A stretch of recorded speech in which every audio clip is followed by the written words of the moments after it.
जय हिंद। आज 18 जनवरी का करंट अफेयर देखेंगे, जिसमें पहला प्रश्न रहा, हाल ही में देश में पहली बार सड़क सुरक्षा माह शुरू किया जा रहा है, यह मनाया जाएगा। तो आपका सही जवाब हो जाएगा option number D. Option number क्या हो जाएगा? डी। 18 जनवरी से 17 फरवरी के बीच। इसके बारे में कुछ जान लेते हैं इससे संबंधित। पहला बार है कि सड़क सुरक्षा जो है ये किस मंत्री के पास होता है? तो सड़क सुरक्षा मंत्री के पास होता है। अभी वर्तमान में सड़क सुरक्षा मंत्री कौन है? तो नितिन गडकरी है। कौन है? तो नितिन गडकरी है। नितिन गडकरी है अभी वर्तमान में सड़क सुरक्षा मंत्री। उसके बाद नेक्स्ट प्रश्न की ओर चलते हैं। नेक्स्ट प्रश्न आ गया इससे संबंधित ललन टॉप बातें। तो प्रश्न रहा, प्रधानमंत्री ग्राम सड़क योजना की शुरुआत कब हुई? तो इसकी शुरुआत 25 दिसंबर 2000 को हुआ था। 25 दिसंबर 2000 को। नेक्स्ट है, भारत का सबसे लंबा नेशनल हाईवे कौन सा है? तो भारत का सबसे लंबा नेशनल हाईवे NH44 यानी 44 नेशनल हाईवे 44 है। इससे पहले NH7 था, वो अब वर्तमान में नहीं रहा। अब वर्तमान में NH44 हो गया है, जो श्रीनगर से कन्याकुमारी के बीच चलता है। उसके बाद है, national highway authority of India की स्थापना अधिनियम से हुआ, यानी किस अधिनियम से हुआ? तो 1988 अधिनियम यानी एक्ट 1988 के तहत हुआ है। नेक्स्ट है, फास्टैग किस सिद्धांत पर आधारित है? तो फास्टैग जो है ये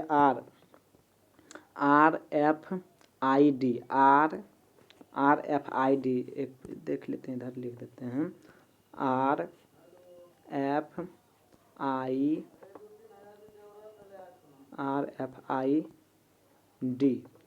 के सिद्धांत पर आधारित है। इसका फुल फॉर्म होता है रेडियो फ्रीक्वेंसी आइडेंटिफिकेशन। इसी पर आधारित है मेट्रो रेलवे जो है, इसी पर आधारित है RFID पर। नेक्स्ट प्रश्न की ओर चलते हैं। तो नेक्स्ट प्रश्न आपका रहा, नेक्स्ट प्रश्न आपका है, हाल ही में केंद्रीय मंत्री डॉक्टर हर्षवर्धन ने सागर अन्वेषिका पोत का जलावरण किया। इस पोत के संबंध में सत्य कथन है। तो सागर, इसके बारे में पहले जान लेते हैं। सागर अन्वेषिका, इसकी ये जो है कोस्टल रिसर्च व्हीकल के अंदर आता है, और ये पानी के अंदर जो है, ये सागर अन्वेषिका जो है पानी के अंदर, ये पानी के अंदर, एक मिनट, ये पानी के अंदर 3 किलोमीटर जो है 3 किलोमीटर तक जा सकता है। इसका निर्माण कहाँ हुआ? तो इसका निर्माण कलकत्ता में हुआ, कलकत्ता के टीटागढ़ में। और ये इसका जलावरण यानी कि जल के अंदर कहाँ से, यानी लॉन्च कहाँ से किया गया इसका, सागर अन्वेषिका का? तो इसका जो है लॉन्च चेन्नई के बंदरगाह से किया गया। तो चलिए ऑप्शन देखते हैं। ऑप्शन आपका है कि यह बायोथीमेटिक सुविधा से लैस है। ये भी सही है, बायोमेट्रिक सुविधा से जो है लैस है। उसके बाद दूसरा है, इसका निर्माण टीटागढ़ बैंगस से ने किया है। ये भी सही है। ऑप्शन नंबर सी कहता है इसका जलावरण चेन्नई बंदरगाह पर किया गया। ये भी सही, यानी ऑप्शन नंबर डी हो जाएगा आपका सभी सही है, यानी कि जय माता दी, ऑप्शन नंबर डी आपका सही जवाब हो जाएगा। नेक्स्ट प्रश्न की ओर चलते हैं। इससे संबंधित प्रश्न कुछ है। नेक्स्ट है, भारत की स्थलीय सीमा की लंबाई कितना है? तो भारत के स्थलीय सीमा की कुल लंबाई 15,200 किलोमीटर है। 15,200 किलोमीटर। 15,200 किलोमीटर इसकी कुल लंबाई स्थलीय सीमा है। नेक्स्ट है, सर्वाधिक लंबी तटीय सीमा किस देश की है? तो ये कनाडा का है। नेक्स्ट है, डॉक्टर हर्षवर्धन किस संस्था के कार्यकारी बोर्ड के अध्यक्ष हैं? तो ये WHO वर्ल्ड हेल्थ ऑर्गेनाइजेशन का जो है कार्यकारी अध्यक्ष हैं। WHO वर्ल्ड हेल्थ ऑर्गेनाइजेशन, इसका जो है इसकी स्थापना 7 अप्रैल 1948 को हुआ, और इसका मुख्यालय जिनेवा में है। नेक्स्ट प्रश्न और है, पोर्ट विलियम किला कहाँ है? तो ये पोर्ट विलियम किला जो है, पोर्ट विलियम किला कलकत्ता में स्थित है। नेक्स्ट प्रश्न की ओर चलते हैं। नेक्स्ट प्रश्न आपका रहा प्रश्न संख्या 3। हाल ही में उस्ताद गुलाम मुस्तफ़ा खान का निधन हो गया। यह थे, ये गायक थे। ऑप्शन नंबर बी गायक थे, ये गायक थे और इन्होंने ही, उस्ताद गुलाम मुस्तफ़ा ने ही AR रहमान, सोनू निगम, लता मंगेशकर को जो है सॉन्ग यानी गायन करने के लिए सिखाए थे। इसका जन्म जो है यूपी में हुआ था, इनका जन्म यूपी के बदायूं में, और इसे जो है जूनियर तानसेन भी कहा जाता है। नेक्स्ट प्रश्न की ओर चलते हैं। नेक्स्ट प्रश्न इससे संबंधित है प्रश्न, जिससे तानसेन से संबंधित है। तानसेन किस शासक के दरबारी कवि थे? तो अकबर के नवरत्न में शामिल थे तानसेन। तानसेन पुरस्कार हाल ही में किसे दिया गया? तो तानसेन पुरस्कार 36 व्यास को दिया गया। हाल ही में 36 व्यास को दिया गया। 36 लिख लेना भाई। हाल ही में किसको दिया गया? 36 व्यास को दिया गया। 36 व्यास को बोल रहे हैं, 36 व्यास को दिया गया। ग्रैमी अवार्ड किस क्षेत्र से संबंधित है? तो ग्रैमी अवार्ड संगीत क्षेत्र से संबंधित है। नेक्स्ट है पंडित जसराज का निधन हो गया। पंडित जसराज का निधन हो गया किस घराने से था? तो पंडित जसराज मेवात घराने से थे। मेवात किस घराने से?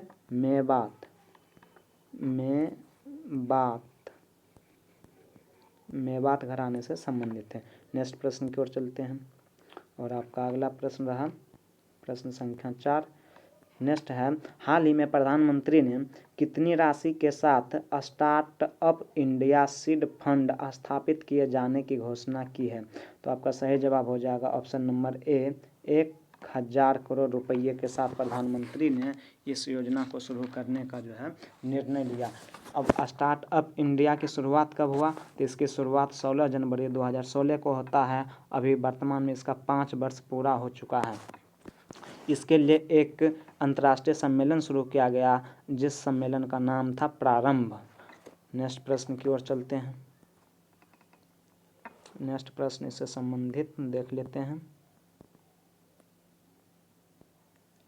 नेक्स्ट प्रश्न है आपका कि विश्व का सबसे तेज़ी से वृद्धि करने वाला टेक्नो हब कौन सा है? तो सबसे तेज़ी से टेक्नो हब वृद्धि करने वाला टेक्नो हब बेंगलुरु है, जो कि भारत के राज्य कर्नाटक राज्य में है। बेंगलुरु सिलिकॉन वैली सिटी कहलाता है। नेक्स्ट है मेक इन इंडिया योजना कब शुरू किया गया? तो 25 सितंबर 2014 को इसकी शुरुआत हुआ। नेक्स्ट है जनधन योजना, तो 28 अगस्त 2014 को इसकी शुरुआत हुआ। और नमामि गंगे कार्यक्रम 2014 को इसकी शुरुआत हुआ। ये सब लल्लन टॉप बातें बहुत इंपॉर्टेंट है, इसको नोट जरूर करें।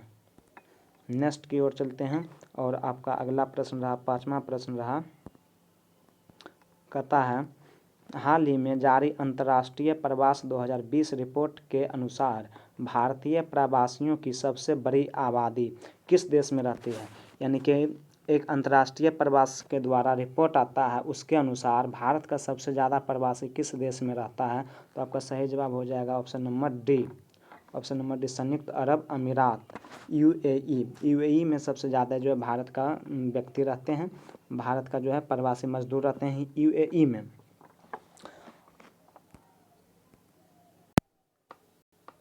यहाँ इसके बारे में और कुछ जान लेते हैं। अंतर्राष्ट्रीय यूएनओ के बारे में कुछ जान लेते हैं। जैसे कि प्रश्न पूछा गया एनटीपीसी में, यूएनओ की स्थापना कब हुआ? तो इसकी स्थापना 24 अक्टूबर 1945 को इसकी स्थापना हुआ। और इसका हेडक्वार्टर यूएनओ का यानी यूनाइटेड नेशन ऑर्गेनाइजेशन की हेडक्वार्टर कहाँ है? तो न्यूयॉर्क में स्थित है। नेक्स्ट प्रश्न की ओर चलते हैं। नेक्स्ट प्रश्न आपका रहा प्रश्न संख्या 6।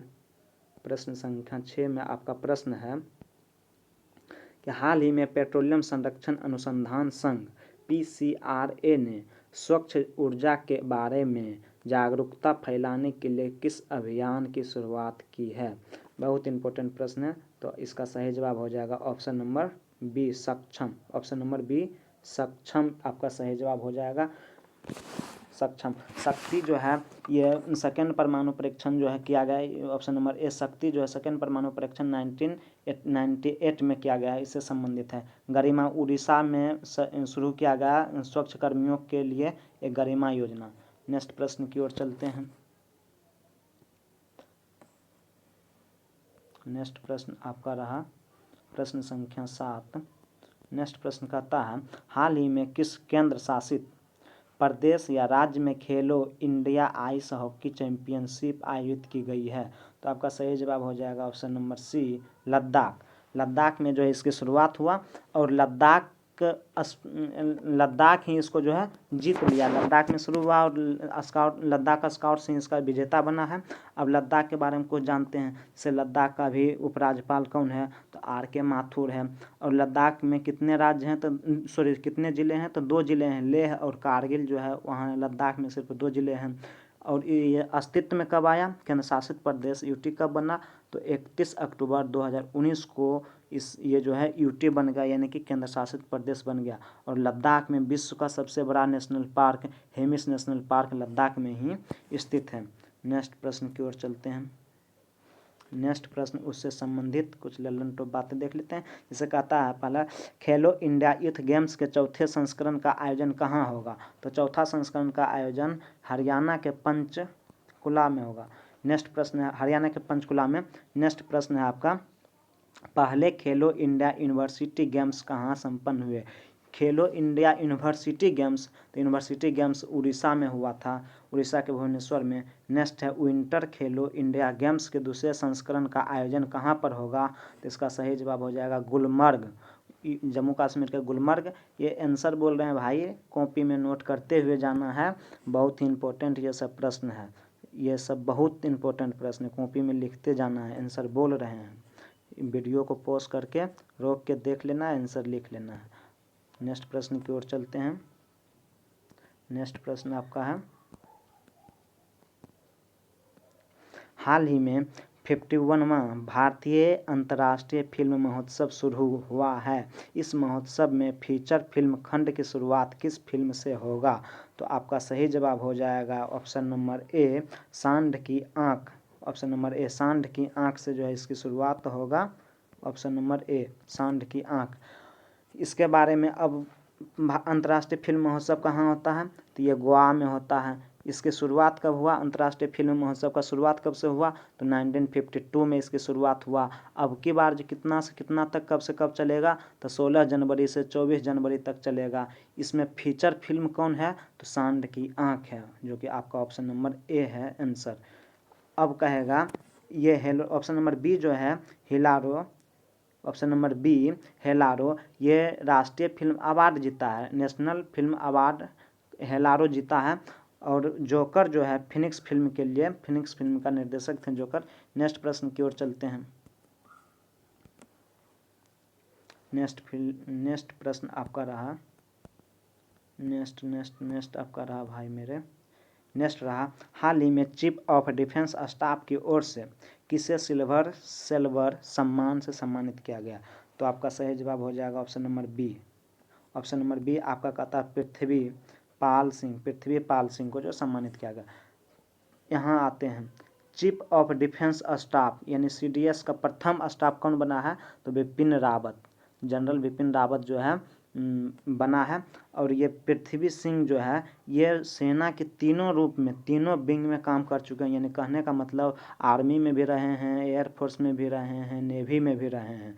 और इन्होंने अभी हाल ही में 100वां बर्थडे, अपना जन्मतिथि 100वां जन्मतिथि मनाए हैं। नेक्स्ट प्रश्न की ओर चलते हैं। और आपका लास्ट प्रश्न आज का अंतिम प्रश्न रहा, प्रश्न संख्या 10, जो कि हम 10 प्रश्न के साथ चलते हैं। और अंतिम प्रश्न रहा, हाल ही में चर्चा में रही सिग्नल एप्लीकेशन है। तो सिग्नल एप्लीकेशन ये इंस्टेंट मैसेंजर एप्लीकेशन से संबंधित है। ऑप्शन नंबर आपका ए हो जाएगा, इंस्टेंट मैसेंजर एप्लीकेशन इससे जो है संबंधित है। और आपका इंस्टेंस मैसेंजर एप्लीकेशन से संबंधित है। और यहाँ आपका जो है प्रश्न समाप्त हो चुका है। और हम फिर अगले दिन हम 19 जनवरी को नेक्स्ट करंट अफेयर लाएंगे। और यदि वीडियो आपको अच्छा लगा भाई तो वीडियो को शेयर करो और चैनल को सब्सक्राइब करो प्लीज़, और वीडियो को आगे बढ़ाओ।